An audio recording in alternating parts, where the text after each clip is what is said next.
দেহরাদুনের পাহাড়ি রাস্তা দিনের বেলায় যতটা সুন্দর, রাত নামার পর সেই রাস্তার চেহারা যেন পুরোপুরি বদলে যায়। ঘন জঙ্গল, চারপাশে কুয়াশা, দূরে পাহাড়ের অন্ধকার ছায়া, আর সেই নির্জন রাস্তা দিয়ে যদি রাত 12টার পর আপনাকে একা যেতে হয়, তাহলে হয়তো আপনি রাস্তার পাশে দাঁড়িয়ে থাকা সেই মহিলাটিকে দেখতে পারেন, যে সাহায্য চায় না, সে শুধু একটা কথাই বলে, আমাকে বাড়ি পৌঁছে দেবে। আজকের ঘটনাটি একজন সাবস্ক্রাইবারের পাঠানো একটি কথিত অভিজ্ঞতার ওপর ভিত্তি করে তৈরি। চলুন শুরু করে। দেহরাদুনের সেই রাত। ঘটনাটি কয়েক বছর আগের। রোহিত নামে এক যুবক তখন দেহরাদুনে একটি ছোট চাকরি করত। এক রাতে তার দুই বন্ধু সুমিত আর নীলের সঙ্গে তাকে শহরের বাইরে যেতে হয়েছিল। ফেরার সময় রাত অনেক হয়ে যায়। ঘড়িতে তখন রাত 12:40। তিনজন গাড়িতে বসে ফিরছিল। রাস্তায় কোনো মানুষ নেই, দোকানপাট বন্ধ, শুধু গাড়ির হেডলাইটের আলোয় সামনের রাস্তা দেখা যাচ্ছিল। হঠাৎ সুমিত জানালার বাইরে তাকিয়ে বলল, রোহিত, একটু গাড়ি আস্তে চালা। রোহিত বলল, কেন? সুমিত কিছুক্ষণ চুপ থেকে বলল, আমার মনে হলো রাস্তার পাশে কেউ দাঁড়িয়ে আছে। রোহিত গাড়ির গতি কমিয়ে দিল। তিনজনই বাইরে তাকালো, কিন্তু সেখানে কেউ ছিল না, শুধু একটা বিশাল পুরনো গাছ। নীল হাসতে হাসতে বলল, এই অন্ধকারে গাছকেও মানুষ মনে হচ্ছে। তারা আবার এগিয়ে গেল। প্রায় 5 মিনিট পর গাড়ির ভিতরে হঠাৎ একটা শব্দ হলো, টক। তিনজন চুপ। আবার টক টক। শব্দটা আসছিল গাড়ির পিছনের গাছ থেকে। রোহিত গাড়ি থামিয়ে দিল। কে আছে? কেউ উত্তর দিল না। সে মোবাইলের ফ্ল্যাশ জ্বালিয়ে পিছনে তাকালো।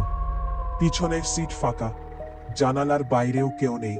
রোহিত আবার গাড়ি চালু করল, কিন্তু এবার তিনজনের কেউ আর কথা বলছিল না। আরো কিছু দূর যাবার পর তারা রাস্তায় পাশে একটা ছোট চায়ের দোকান দেখতে পেল। এক রাতে দোকানটা খোলা দেখে তারা অবাক হয়েছিল। রোহিত গাড়ি থামিয়ে তিনজনই নেমে পড়ল। দোকানের বৃদ্ধ মালিক তাদের দিকে কিছুক্ষণ তাকিয়ে থাকলেন, তারপর বললেন, কোথা থেকে আসছো? রোহিত জায়গার নাম বলল। বৃদ্ধ মাথা নাড়লেন, তারপর হঠাৎ জিজ্ঞেস করলেন, এই রাস্তা দিয়ে প্রথমবার যাচ্ছ? রোহিত বলল, হ্যাঁ। বৃদ্ধের মুখটা হঠাৎ গম্ভীর হয়ে গেল। তিনি বললেন, তাহলে একটা কথা মনে রেখো। কি? বৃদ্ধ ধীরে ধীরে রাস্তার দিকে তাকালেন। রাতে যদি কোনো মহিলা রাস্তার মাঝখানে দাঁড়িয়ে থাকে, গাড়ি থামাবে না। নীল হেসে বলল, কেন, ডাকাত নাকি? বৃদ্ধ মাথা নাড়লেন, ডাকাত হলে ভালো ছিল। তিনজন চুপ হয়ে গেল। বৃদ্ধ এবার খুব নিচু গলায় বললেন, এই জঙ্গলের কাছে মাঝরাতে একজন মহিলাকে দেখা যায়। সুমিত জিজ্ঞেস করল, কেমন মহিলা? বৃদ্ধ বললেন, লম্বা চুল, সাদা কাপড়। একটু থেমে বললেন, আর সে কখনো নিজের মুখ দেখায় না। রোহিত জিজ্ঞেস করল, লোকেরা তাকে কি বলে? বৃদ্ধ উত্তর দিলেন, ডায়ান। তিনজনের হাসি এবার পুরোপুরি থেমে গেল। রাত 1:19। গাড়ি আবার চলতে শুরু করলো। কেউ কোনো কথা বলছিল না। রোহিত বারবার রিয়ার ভিউ মিররে তাকাচ্ছিল। হঠাৎ সামনে হেডলাইটের আলোয় একটা সাদা অবয়ব দেখা গেল। রোহিত সঙ্গে সঙ্গে ব্রেক করল। গাড়ি থেমে গেল। রাস্তার মাঝখানে একজন মহিলা দাঁড়িয়ে, লম্বা চুল, তার পুরো মুখ ঢেকে রেখেছে। সুমিত চিৎকার করে বলল, গাড়ি চালা। রোহিত গাড়ি স্টার্ট করার চেষ্টা করল, কিন্তু ইঞ্জিন স্টার্ট হচ্ছে না। মহিলাটি ধীরে ধীরে গাড়ির দিকে এগিয়ে আসতে লাগলো। 1 পা, 2 পা, 3 পা, তারপর সে গাড়ির সামনে এসে দাঁড়ালো। রোহিত হর্ন বাজাল। মহিলা নড়ল না। হঠাৎ সে মাথা তুলল। চুলের ফাঁক দিয়ে যেন দুটো চোখ গাড়ির ভিতর তাকিয়ে আছে। তারপর খুব আস্তে সে বলল, আমাকে বাড়ি পৌঁছে দেবে। নীলের হাত পা ঠান্ডা হয়ে গেল। সে বলল, না, দরজা খুলবি না। রোহিত কোনো উত্তর দিল না। হঠাৎ থাম। গাড়ির ছাদের উপর যেন কেউ লাফিয়ে পড়ল। তিনজন চমকে উঠল। আবার থাম। তারপর ছাদের উপর দিয়ে কিছু একটা হাঁটতে শুরু করলো। ঠক ঠক ঠক। রোহিত চোখ বন্ধ করে বসেছিল। সুমিত ফিসফিস করে বলল, ওটা বাইরে নেই। রোহিতও তাকালো। সুমিত কাঁপা গলায় বলল, শব্দটা গাড়ির ভিতর থেকে আসছে। পিছনের সিট তিনজন ধীরে ধীরে পিছনের দিকে তাকালো। সিট ফাঁকা, কিন্তু সেই মুহূর্তেই পিছনের সিটের মাঝখানে একটা কালো ছায়া দেখা গেল। চুল, তারপর ধীরে ধীরে একটা হাত বেরিয়ে এলো। নীল চিৎকার করে উঠল। রোহিত চোখ বন্ধ করে গাড়ির চাবি ঘুরিয়ে দিল। এইবার ইঞ্জিন স্টার্ট হয়ে গেল। সে গাড়ি ছুটিয়ে দিল। পিছনে না তাকিয়ে শুধু রাস্তার দিকে তাকিয়ে গাড়ি চালাতে লাগলো। কয়েক মিনিট পর সুমিত বলল, থাম। রোহিত বলল, কেন? পিছনে তাকাস না। কি হয়েছে? সুমিত কাঁপতে কাঁপতে বলল, পিছনের কাছে কেউ দাঁড়িয়ে আছে। রোহিত মিররে তাকালো না, কিন্তু নীল মোবাইলের ক্যামেরা দিয়ে পিছনের দিকে তাকালো। স্ক্রিনে কিছু দেখা যাচ্ছিল না। তারপর হঠাৎ ফোনের ক্যামেরা নিজে থেকে বন্ধ হয়ে গেল। জিপিএস এর রহস্য। রোহিত এবার জিপিএস চালু করলো, কিন্তু স্ক্রিন দেখে সে অবাক। তারা যে রাস্তা দিয়ে যাচ্ছিল, জিপিএস অনুযায়ী তারা একই জায়গায় ঘুরছে। একই বাঁক, একই গাছ, একই পাথর, বারবার। রোহিত বলল, এটা কিভাবে সম্ভব? নীল বলল, আমরা কি ভুল রাস্তায় ঢুকে গেছি? ঠিক তখন গাড়ির মিউজিক সিস্টেম নিজে থেকে চালু হয়ে গেল। কোনো গান বাজলো না, শুধু একটা মেয়ের হাসির শব্দ, হি হি হি।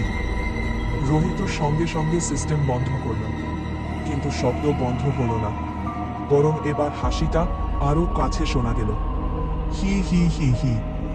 তারপর একটা ফিসফিস শব্দ, তোমরা আমাকে ফেলে চলে যাচ্ছে কেন?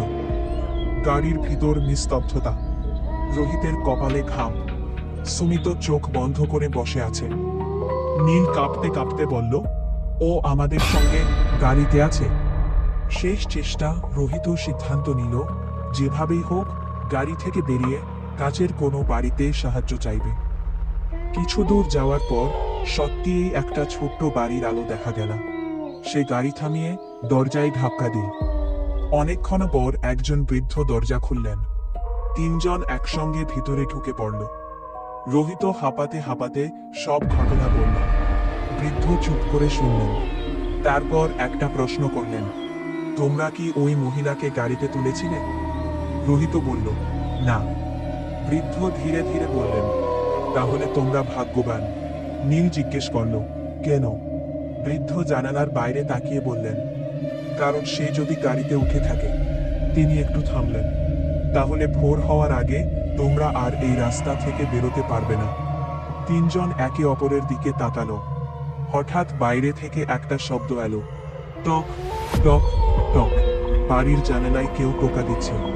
বৃদ্ধের মুখ ফ্যাকাশে হয়ে গেল। তিনি ফিসফিস করে বললেন, ও এসে গেছে। সব আলো নিভে গেল। কতক্ষণ তারা সেই বাড়ির ভিতরে ছিল কেউ জানতো না। ভোরের আলো ফুটতেই দরজা খুলে বাইরে বেরিয়ে আসে তারা। রাস্তায় আর কোনো মহিলা ছিল না। তারা গাড়ির কাছে ফিরে গেল। গাড়ির দরজা খুলেতেই নীল হঠাৎ থেমে গেল। পিছনের সিটে একটা জিনিস পড়ে আছে, এক গুচ্ছ ভেজা কালো চুল, আর তার পাশে একটা ছোট কাগজ। কাগজে মাত্র একটি বাক্য লেখা, পরের বার আমাকে ফেলে যেও না। রোহিত সেই গাড়ি আর কখনো ব্যবহার করেনি। কয়েকদিন পর গাড়িটা বিক্রি করে দেয়। কিন্তু গল্প এখানেই শেষ নয়। প্রায় 1 মাস পর রোহিত রাতে নিজের ঘরে ঘুমাচ্ছিল। হঠাৎ ঘড়ির দিক দিয়ে দেখে 1টা 19 মিনিট। ঠিক সেই সময় জানালায় শব্দ হলো, টক টক টক। রোহিত ধীরে ধীরে জানালার দিকে তাকালো। জানালার ওপাশে একজন মহিলা দাঁড়িয়ে, লম্বা চুল, সাদা পোশাক, আর মুখ পুরোপুরি চুলে ঢাকা। তারপর সেই পরিচিত কণ্ঠ, আমাকে বাড়ি পৌঁছে দেবে? রোহিত চিৎকার করে ওঠে।